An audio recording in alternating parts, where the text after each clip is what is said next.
Hello everyone and welcome to metroTV. I'm your host Andy Hoig, CEO and publisher of Metro Magazine. We have a great show for you today. We're talking to the Omaha Home for Boys, Children's Square USA, and the Kim Foundation. So don't go away, we will be right back.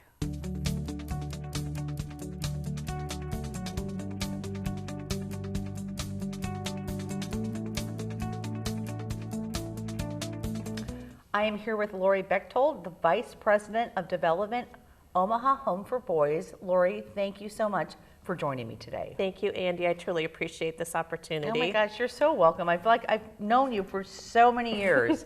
But we're here to talk about, first of all, you've got this amazing event coming up for the Omaha Home for Boys. But Omaha Home for Boys is turning 100 years old in 2020, which is like a huge, that's just like a huge milestone. It is a milestone for any nonprofit or any organization. Yeah, so let's just talk about Omaha Home for Boys to begin with. Okay. Kind of what's your mission and what tell us about I will. that. On Saturday, October 12th, we celebrated our 99-year anniversary. Wow. And originally we started out as an orphanage. Yeah. And as the needs of the community changed, so did the home adapted its programs and services to meet those needs of the community. Right.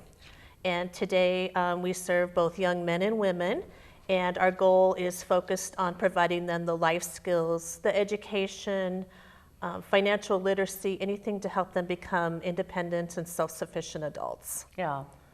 And I think over the years, and I love because the times have changed, in any organization over the last 100 years. So your mission kind of on some levels remains the same, but then you also have to look at what's happening here and now. And I think with all organizations, you look at that and whether you're serving men or boys and girls, you just kind of have to go with that and just really look at the needs of the community. It is. And like I mentioned originally, we started out as an orphanage, and today we focus on youth, young adults, and the family component is such a large part of what we do. We're trying to help individuals be successful, and they need that family support as well to be able to succeed in life. Yeah.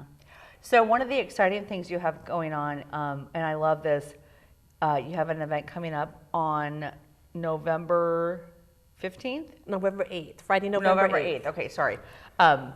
November 8th, the Roaring 20s Gala. So let's talk about that because I love themed events. We are so excited. So this is the first event of our 100-year anniversary celebration. Okay. It's kind of kicking it off, right? It is. So we are taking it back to where we began in 1920, and we are having costumes. We're encouraging, flapper dresses, fedoras, anything to get people into the 20s spirit.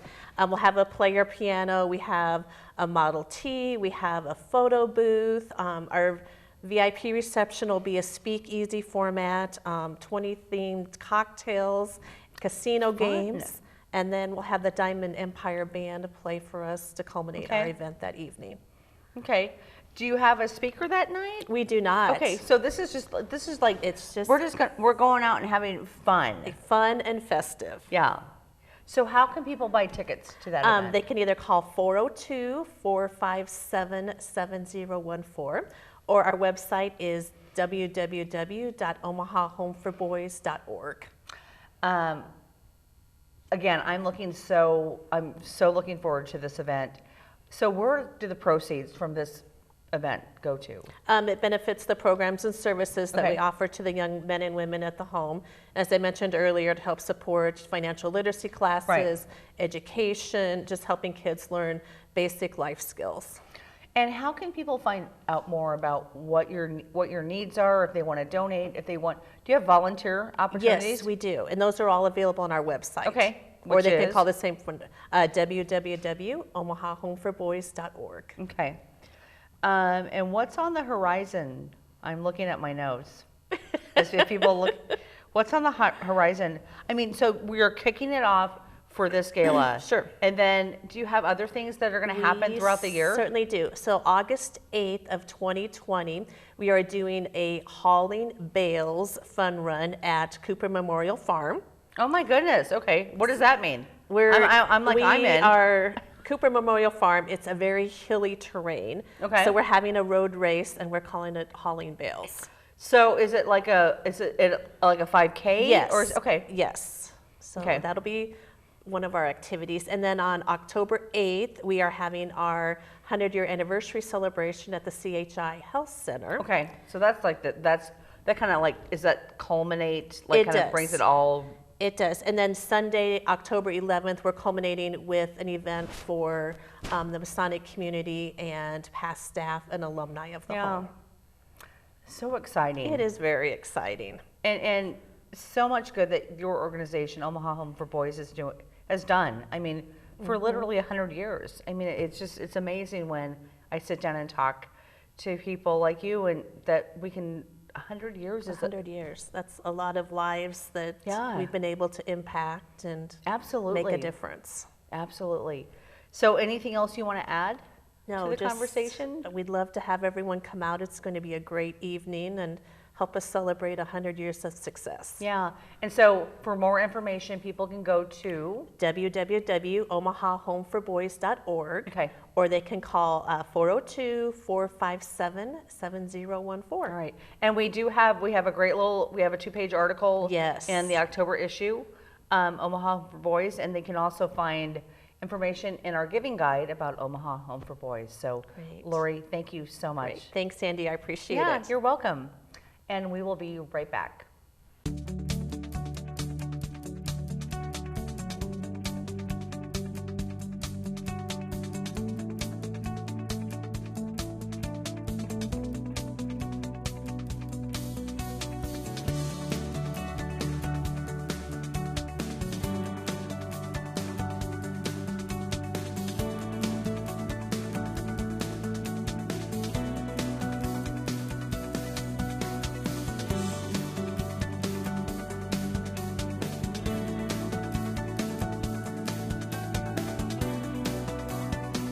Well, I am here with Julia Hebenstreit, Executive Director, the Kim Foundation. Julia, thank you so much for joining me. Yeah, thanks for having us, Andy. We really appreciate it. You're welcome. So, the Kim Foundation is doing so many amazing things in the community and for such an important cause. So let's just first talk about the Kim Foundation, and then we're going to talk about your event that's coming up. Okay, But sounds the Kim good. Foundation, yeah. Yeah, so we're a family foundation. We're based here in Omaha, but do work throughout the state of Nebraska. The Courtnage family, they lost their daughter Kim to suicide, and so really that's their passion behind what they do and behind the foundation. And so our mission is to be a supportive resource and compassionate voice for lives touched by mental illness and suicide. So we do a lot of community engagement and programming in the schools and churches, community groups, just really starting that conversation around mental health and suicide, because it's a really important conversation to have, but one as a society we're not having often enough. Yeah. And when did their daughter commit suicide? I mean, what year was She that? died by suicide in the 80s, yeah. And Okay. so she was in her mid-20s, and Okay. it's been, it took them some time to really be ready to do this and give back in an impactful way, and now it's been up and going for quite some time. Yeah. So And I feel like back in the 80s, that's a time when people really weren't talking about that. yeah. I mean, that was happening, but there wasn't this this conversation Yeah, that people are having. Yeah, and I think we are getting better as a community and as a society, really having the conversation more. There's still a lot of work to be done, obviously. It's an uncomfortable conversation for Yeah. people. Death, and conversation about death in general is very, very hard, but also when it's, they just don't understand it and maybe they haven't been in touch personally, they tend to shy away from that conversation. But I think the more and more we talk about it, the more people are going to feel like they can reach out for help when they need to and that they're not alone, so suicide never becomes an option. Absolutely. And I think one of the things that really has been so, when you look, I don't want to call it the silver lining, but the impetus or the thing that kind of grows from their tragedy is they created the foundation, and then you're having this amazing event coming up on November 1st. Yeah, we're mixing it up this year. I doing know you something- are. I know you are. Doing something completely different. So we are doing an annual event each fall, A Time for Hope and Healing. And this year it's A Time for Hope and Healing with Modern Warrior Live. And typically we just have a keynote speaker. This is an entire performance. It'll be at the Holland Center. I don't have any idea what What that it is. is. So Yeah. talk to me about What is that? Yeah, for sure. So there is James, he's an Army veteran, and it's his biographical story. And however, an internationally renowned trumpet player also composed music to it. And so James tells his story about, being a combat veteran and what he has seen, his own struggles with anxiety and depression, losing his battle buddies to suicide, and really just that post-traumatic growth that comes after war. And for many veterans, it's the case, and that they aren't damaged, that they have more to give. It's not just that their time is done serving and then what, and they just have a lot more to give and a lot more growth to experience. And James does an amazing job. He's very transparent with the story. It's an incredibly moving piece, and I saw it out in DC about a year and a half ago, and right after I was like, we have to bring this to Omaha. There was not a dry eye in the house. And the one thing I will say is it goes beyond just veteran and active military. They're the first to tell you for first responders or anyone who's experienced a traumatic event, and just really anyone who can empathize with that situation. So we're hoping to bring a lot of different community members together to celebrate this evening and really learn from the experience. So is it a one-on-one conversation, or is it a musical? Or it's both. What is it? Yeah. So James is on stage and he's telling his story, and he tells it in a theatrical way, but it's his true story.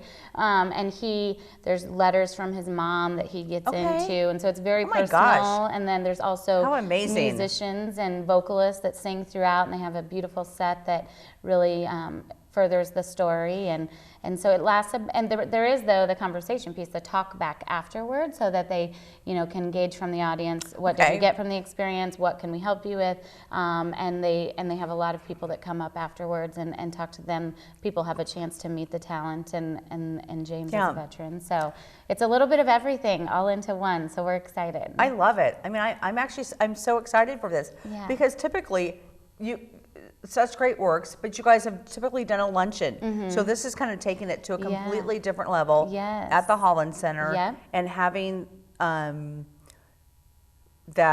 Yeah, I mean, I'm so excited. So are we.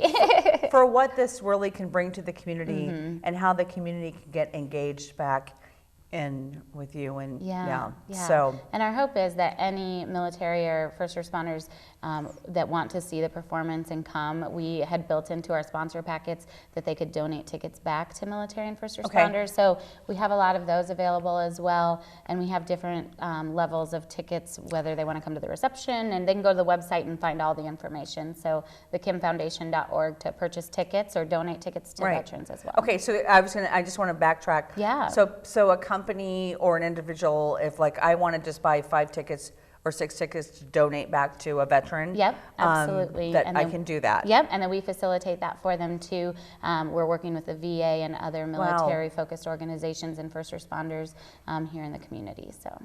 Oh my gosh. Yeah. Such important work. So November 1st, how can people buy tickets again? Sure. If you go to our website, thekimfoundation.org, it lays out the different levels of tickets and things how you can get involved. And it's November 1st at 7 o'clock at the Holland Center.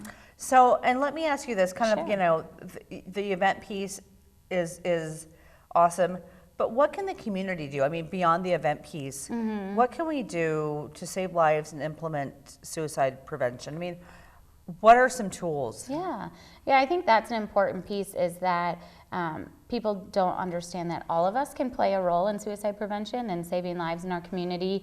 Sometimes, again, if it hasn't impacted them directly, they don't understand. And one easy thing to do is to learn the warning signs and what to watch for, either in yourself or loved ones. And then most importantly, if you identify those signs, where can we connect you to help? So there's a suicide prevention awareness campaign, community-wide, 13minutes.org, and it has all of the warning signs, resources, risk factors, things that you can do to protect people from suicide. And so just everyone understanding that we all play a part in that, educating yourself on what to look for, how to help. And then too, if you have a service group or a church group or, a PTA night, or, we go and do free presentations for people, just really educating them and helping them understand how they can play a role in what is really going on in our community. Yeah, because to me, suicide too it's not ethnic group. It's not an age group. I mean, it really hits everybody. yeah. And I've experienced that type of depression within my life. And sometimes you just don't know how to get out of it. Yeah. But you know, you kind of hang on. Yeah, yeah. But you don't have to just be grasping from the rails and just like, Yeah. oh my gosh, I hope that I'm going to be okay. Yeah, yeah. And I get that. So thank you so much for this Yes, conversation. thank you for giving us the opportunity Yeah. and for bringing light to this. We Yeah. appreciate it. All right. Well, again, last time website. thekimfoundation.org, and they can purchase tickets there for the November 1st event. Okay. Wonderful. All right. All right. Thanks, Thank you so Sandy. much. Yeah. And we will be right back.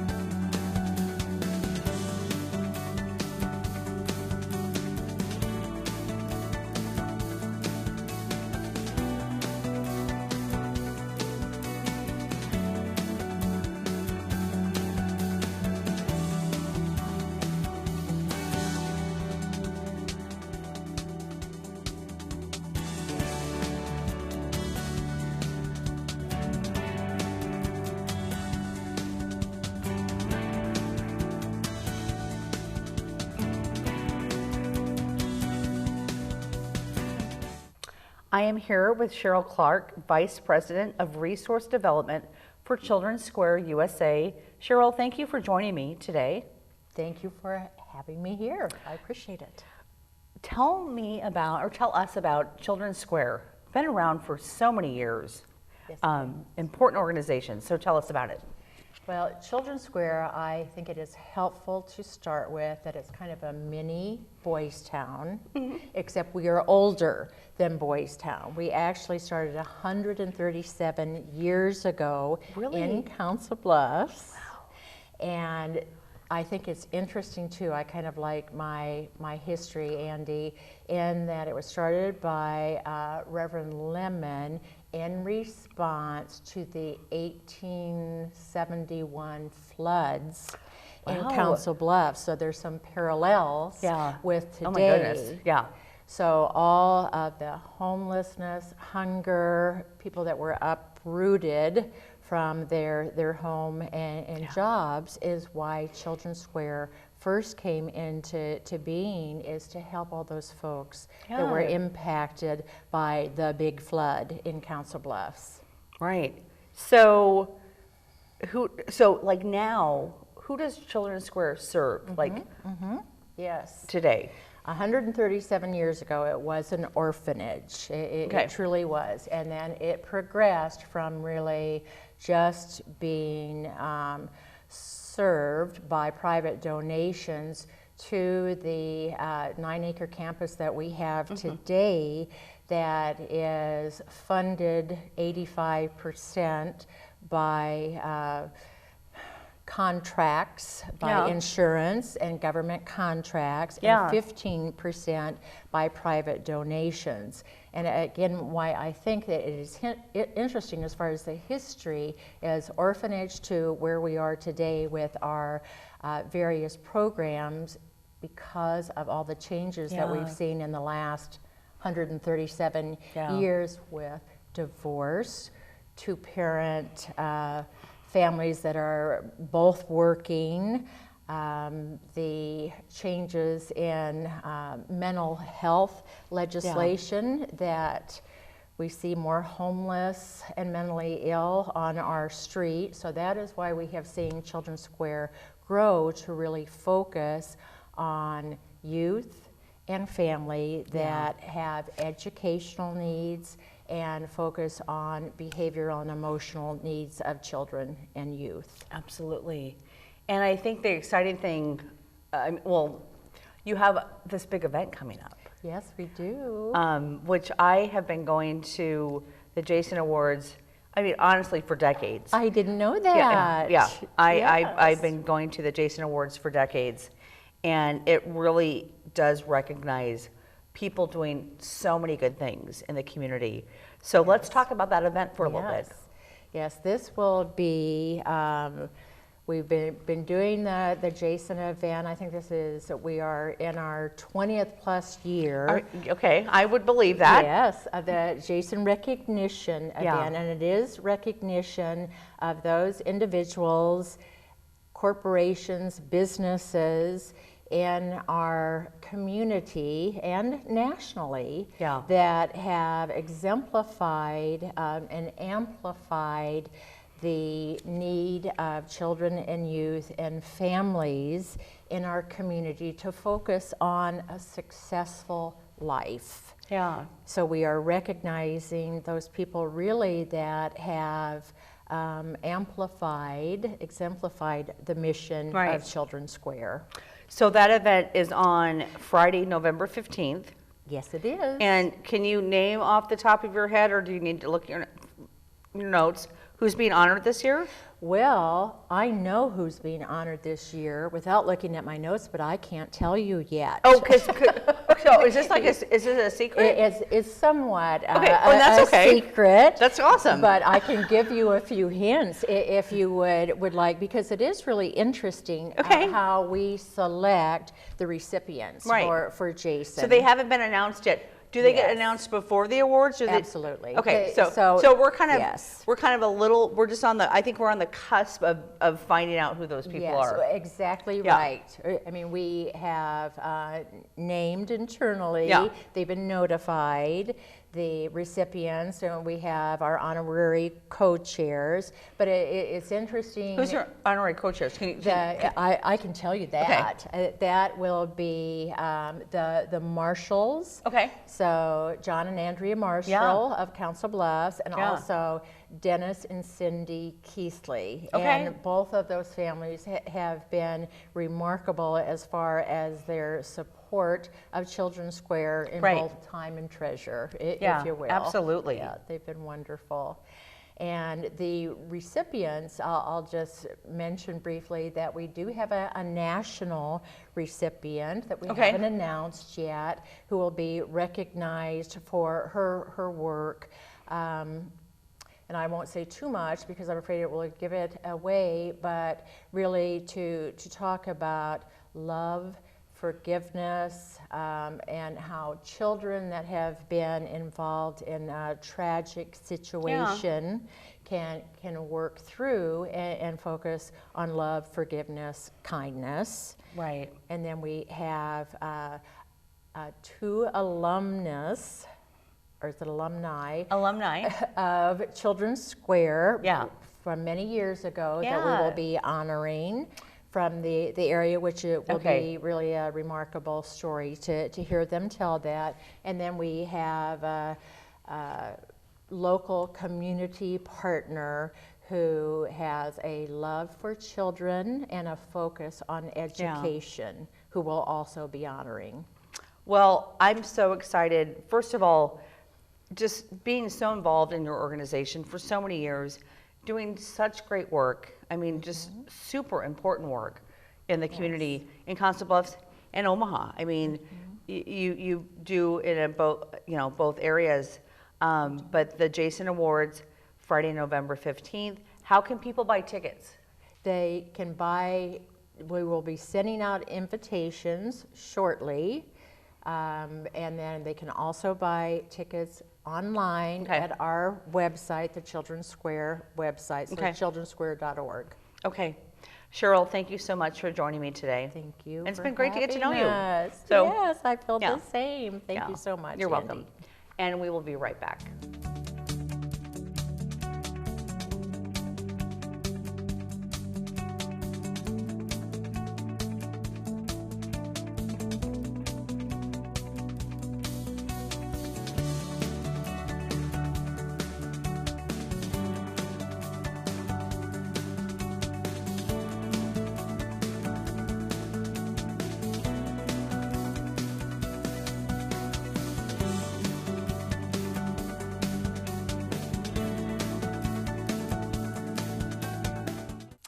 Thank you so much for joining me today. I encourage you to go to spiritofomaha.com We are still taking nominations for your favorite charity event, executive director, volunteer of the year.